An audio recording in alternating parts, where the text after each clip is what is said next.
सुनो सुनो लबराई मत करो फिर, यही गलत बात है, इसलिए गाली सुनते हो आप लोग। 24 घंटा भाजपा का भोंपू बो बो करता रहता है। बच्चों जो धुआं साइलेंसर आपका फेंक रहा था, उनके घर पे बुलडोजर चला दिया जो 1 महीना पहले से जेल में बंद है। बुलडोजर जो चलाया जा रहा है उस पर नफरत और दहशत सवार है। अच्छा, अपने चुनावी फायदे के लिए बुलडोजर चलाया जा रहा है। 2024 की जो जमीन है उसमें अभी से पानी डाला जा रहा है, बीज डाला जा रहा है, फसल बोने की कोशिश की जा रही है। ये 2024 में क्या कहने जाएंगे आप बताइए, क्या कहकर वोट मांगेंगे? विकास। अरे सुन तो लीजिए, विकास बोलिए। कौन सा विकास है भैया? 20 लाख ईवीएम गायब कर लेने का विकास है? अरे 20 लाख ईवीएम जो चुनाव आयोग से गायब है, ये विकास है क्या? 400 का सिलेंडर 1000 में मिल रहा है, ये विकास इसको मान रहे हैं? जो पेट्रोल डीजल 50 से 60 रुपए में मिलता था, 55 रुपये 49 पैसे डीजल मिलता था, आज वो डीजल 100 करीब पहुंचने को है।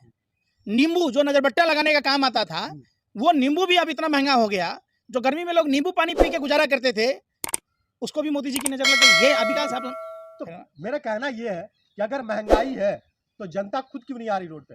आप कहाँ आएगी? कहाँ आएगी जनता? जनता क्यों नहीं आ रही रोड? अरे कौन आने दे रहा है जनता को रोड पर, बताइए ना। जनता को रोका किसने है? रोका किसने? आप जैसे पत्रकारों ने, पुलिस प्रशासन ने। जब उसको अनुमति नहीं दोगे तो कैसे सर बैठेगा धरने पर, कैसे आंदोलन करेगा? जनता के आने का क्या मतलब है? आपकी तरह देश थोड़ा ना बेच देगा, दलाली लेगा। आप समझो, महंगाई की मार इतनी पड़ चुकी है देश में, 95% घरों में चूल्हों पर डाका पड़ चुका है। और गोवलकर कहता था कि देश के 95% लोगों को गरीब बनाना, 5% लोगों के हाथ में सत्ता का केंद्रीकरण देना। आप एक बात बताओ, जहां अडानी विश्व के 6ठा सबसे बड़ा उद्योगपति हो गया, उसी भारत में लोगों की आमदनी में कमी क्यों आई? लोग खर्चों में कटौती क्यों कर रहे? समझो कैसे हुआ, वो फॉर्मूला बता दीजिए। जो 2.25 आंख वाला रामलीला मैदान का सबसे बड़ा षड्यंत्रकारी, 2.25 आंख वाला कानिया लाला हरामदेव व्यापार देव, 35,000 करोड़ का आसामी कैसे हुआ? देश के युवाओं को वो मंत्र बता देते, वो मंत्र बता देते कि स्मृति ईरानी कैसे मंत्री बनी, कैसे जनरल वी के सिंह मंत्री बना, रामलीला मैदान का षड्यंत्रकारी। आप बताते विनोद राय जो फर्जी 2G में घोटाला निकाला था, जो त्रिचूर से सब कलेक्टर की कैरियर की शुरुआत किया, जब कैग में था तो इतनी बड़ी बड़ी बातें कह रहा था, उसको किस दलाली में? अरे सुन रहे, अरे बात, बैंक बोर्ड ब्यूरो में चेयरमैन कैसे बनाया गया भैया? रेलवे कायाकल्प समिति का चेयरमैन कैसे बनाया गया? BCCI का चेयरमैन कैसे बनाया गया? मान लीजिए हमारा किस्मत खराब है, हमारी शक्ल खराब लग रही होगी भाजपाइयों को, देश में और भी तो कोई है। 2014 में ये लोग परिवारवाद पर कहते थे। हमने देखा है उत्तर प्रदेश में कल्याण सिंह नेता, कल्याण सिंह का बेटा नेता, उनका पोता भी नेता। आप में और रामदेव जी में फर्क क्या है? आप मीडिया को बोलते दलाल हो तुम, रामदेव जी बोलते कि जो मेरी पूछ पार लेगा। दोनों तो एक ही है। कैसे? मैंने कहा कि पूछ पार लेगा, दलाल हमने कहा, हमने कभी कहा? अरे सुन लो फिर बात, बच्चों जो धुआं साइलेंसर आपका फेंक रहा था, दलाली है या नहीं है? अरे उसी दलाली में ना मिला भाई। अरे सुन तो लो। हाँ, सुन नहीं रहे? गाली दे रहे हो, अरे भाई सुन तो लो। बोलिए। आप गांव में जाओगे ना तो मीडिया के लोगों का इतना स्तर गिर गया है भाजपा की सरकार में, लोग जूते चप्पलों से सौगात करेगा, वो भी नया से नहीं पुराने से। वही पूछ रहे रजत शर्मा, जो अमिताभ बच्चन ने पालक खाई, दांत में हरे रंग की वसी, हरे रंग की पोटी की, वो उसको पता है। अब रामदेव का वो आपकी अदालत चला रहा था, फर्जी खबर। जज ने ये फैसला किया, जज 200 करोड़ रुपया गांव को मिलने की बात थी, काला धन का इतना बड़ा लंबा सूची था, आ गया काला धन। आप लोगों ने मीडिया का स्तर गिरा दिया। अरे सुन रहे, मध्य प्रदेश में आज कपड़े उतारे जा रहे मीडिया के। क्यों उतारा गया? कौन उतारा? भाजपा की सरकार में ब्राह्मण पत्रकारों के साथ हुआ, आपने दिखाया। क्यों? किसके साथ होना चाहिए? ब्राह्मण के साथ बोल रहे, किसके साथ होना चाहिए? मैं क्या कह रहा हूँ, ये बताना पड़ा कि आप लोग जो हिंदू खतरे में चला रहे हैं, समझिए बात को, रास्ते बिल्ली की तरह नहीं काटिए। पहले एक सवाल का जवाब समझिए ताकि देश की जनता को समझ में आए। आप लोग यही पैसा लेके, मैं क्या कह रहा हूँ, उत्तर प्रदेश के बलिया में भाजपा की सरकार है, वहां ब्राह्मण पत्रकार था, क्या हुआ? नोएडा में उत्तर प्रदेश में बीजेपी की सरकार है, ब्राह्मण पत्रकार अपने सोसाइटी में रह रहा है, जो दिन भर 24 घंटा भाजपा का भोंपू बो बो करता रहता है, उस पत्रकार के साथ पाकिस्तान भेजने की बात हुई। क्यों? रोपोगे बबूल का पेड़ तो आम कहां से खाओगे? भैया मीडिया वालों, हमारी इच्छा नहीं है आपको कुछ भी कहने की, लेकिन आपने अगर माँ का दूध पिया तो सवाल पूछो कि 2014 के समय भारत की अर्थव्यवस्था क्या थी? 2014 के समय अंतर्राष्ट्रीय बाजार में प्रति बैरल कच्चे तेलों की कीमत क्या थी और आज क्या है? आप पूछो। फिर वही बात, लबराई मत करो, फिर इसलिए कहेंगे, फिर कहोगे कि रामदेव में आपने क्या फर्क है? मैं कह रहा हूँ बिल्कुल दलालो, दलाली कर रहे हो, नहीं सुन रहे हो। फिर बात मैं पूछ, अरे सुनने रहे, मैं पूछ रहा हूँ, अरे सुन तो लो। जिस 2.25 आंख वाला बाबा रामदेव जो 35,000 करोड़ का आसामी हुआ, हाँ। एक बात बताओ, अब रजत शर्मा काहे नहीं उसको बिठाता है? क्यों नहीं पूछता है आपकी अदालत में कि बच्चों है उसके पास में बवासीर की दवाई है, कैंसर की दवाई है, पैरालिसिस की दवाई है, दुनिया के 100 बीमारी की दवाई है, तो 1.25 से 2 का ठीक करने की दवाई नहीं है? जब उसका लाल चंदन दिल्ली एयरपोर्ट पर 50 टन पकड़ा गया तब आपका हालत जाम था। अरे फिर सुनो लबराई मत करो, फिर यही गलत बात, इसलिए गाली सुनते हो आप लोग। ये तो संस्कार है हमारे, आप लोगों के प्रति देश की आवाम में इतनी गुस्सा है कि समझो क्या कहे आदमी। रामदेव बाबा के पास शैम्पू है जो आपके सर में बाल उगा सकता है। अच्छा हो गया, ले लीजिए अमित शाह जी। अरे तो अमित शाह को कहानी खरीदवा देते हैं अमित शाह को खरीदवा देते हैं, आप लगा के देखिए। अमित शाह जी को कहने देते हैं, देश के तारीपार गृह मंत्री को दे देते हैं। और कुछ है उनके पास?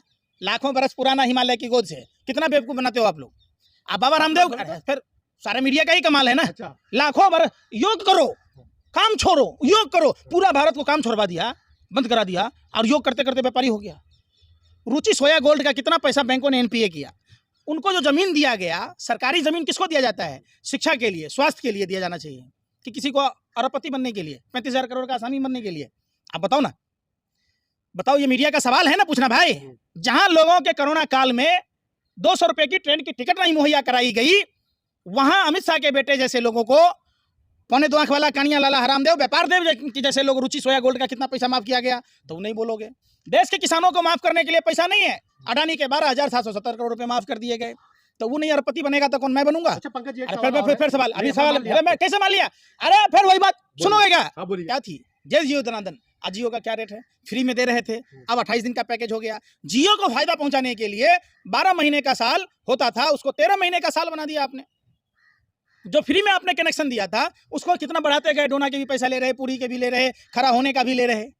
आप बता दो, इनका मकसद 2024 के चुनाव को लेकर जमीन तैयार करना है। तो पहले के राजा महाराजा भान रखते थे अपना गुण गाने के लिए, और अब आप जैसे, फिर कहूंगा, मीडिया के लोग हैं जो सरकार की बातों को घर घर तक पहुंचाने का काम करते हैं। ठीक है, सुनिए अब तो सुनिए, अरे सुन रहे, अरे सुनने रहे, तो अरे सुन ही नहीं रहे, अरे मुंह का बवासीर है, क्यों नहीं सुनते? कान का भी बवासीर है? हम कह रहे हैं कि 2 लोगों को जेल भेजा गया। आप मीडिया के लोग पूरे देश में ही बात को फैला दिए। सेम कंडीशन है आप लोगों की। अगर संजोग की बात है कि आजादी के समय आप नहीं थे, वरना देश आजाद नहीं होता। रामायण के समय आप नहीं थे, संजोग थे रामचंद्र जी ने बंदरों को लेकर गए, आप जैसे को लेकर नहीं गया। नहीं तो सोने की लंका देखकर रावण से समझौता कर लिए होते और रामचंद्र जी शायद लंका पर फतह हासिल नहीं कर पाते। आपने तो भांड बोल दिया। तो क्या है, एक बात बताओ, 24 घंटा खबर क्या दिखाते हो आप? क्या खबर दिखाते हो? क्या दिखाते हैं? वही पूछ रहा हूँ। प्रधानमंत्री से आपने कभी सवाल पूछा कि 5 लबराई 5? अरे सुनो, पहले सुनो, पहले बात बताइए आप क्या। अरे लबराई करते हो, सुन लो। भांड के साथ आप क्या कर रहे हैं? मैं क्या कह रहा हूँ, भांड के मुंह पर कालिक पोत रहा हूँ, औकात में ला रहा हूँ, औकात में। और देश के युवाओं को तैयार होना होगा। हिंदुस्तान के सभी न्यूज चैनलों में जबरदस्ती जाना होगा। जब डिबेट के कार्यक्रम होते हैं वहां सवाल पूछना होगा। तब वो बात नहीं, हम चुप रहे। आप देश बेचने वालों के साथ में रहो, आप उनके साथ कमीशन पर फिक्स हो जाओगे, फिर इसलिए गाली दूंगा, फिर कहोगे कि गाली दे रहा। बदनाम करने की बात, बदनामी कर रहे हो। इसी देश में खाते हो कुकर्मियों, दलालों, सत्ता के हवसियों, फिर कहते हो भारत है। भारत में क्या इंसाफ नहीं मिलता? अगर शिवराज सरकार से सवाल करेंगे तो कपड़ा उतार दिया जाता है, चड्डी बची रहती है, वो भी उतरवाएंगे क्या? किसी भाजपा नेता की औकात? हमारी चड्डी उतार के देख ले। हमारी मीडिया वाले की। अरे चड्डी वाले क्या उतारेंगे? इनका तो ड्रेस ही खाकी, हाफ पैंट, और ये शर्ट जो है कौन से देश का है? भारतीय प्रधान है क्या? कहाँ का है वो? कहाँ बताइए भाई अभी बताओ ना। मुसलनी पहनता था, मुसलनी का आदमी पहनता था, तो ये हाफ चड्डी वाले क्या बताएंगे? हाफ चड्डी करेंगे। आप बताओ ना, आप बताओ कि देश में जो जितनी बैंकों के पैसे माफ किए गए, किन किन लोगों को किए गए? है कोई मीडिया माँ का लाल, माँ का दूध पिया हुआ जो ये बताए कि भारत का डिफॉल्टर कौन है? किन किन लोगों ने भारत को गरीब बनाने की कोशिश की? किन किन लोगों ने पैसा खा खा कर भारत छोड़कर बाहर भाग गया? अभी 2 दिन पहले पेपर में देखा था कि किसानों का कर्जा माफ हुआ है।